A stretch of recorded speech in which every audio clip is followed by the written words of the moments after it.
রেমালের কারণে কিন্তু কালকে থেকেই বৃষ্টিটা বেশ ভালোভাবে শুরু হয়েছে।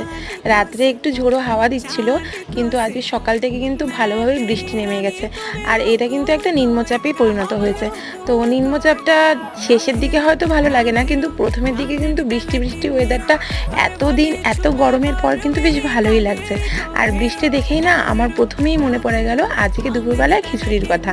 তো বৃষ্টি শুনলে মানে দেখলে পরেই কিন্তু খাবারের মেনুতে সবার ফার্স্টে খিচুড়ি লিস্টটাই আগে থাকে।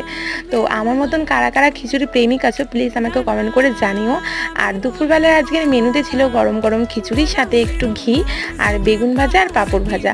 তো মেনুটা কেমন লাগলো প্লিজ আমাকে কমেন্ট করে জানিও।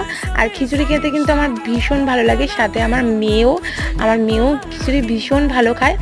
আর খিচুড়ির মেনুটা কিন্তু দুর্দান্ত ছিল, রান্নাটাও বেশ ভালো হয়েছে। নিজে রান্না করেছি বলে তাই বলবো না, কিন্তু খিচুড়িটা কিন্তু দেখেও বেশ ভালো লাগছে আর খেতেও বেশ সুন্দর।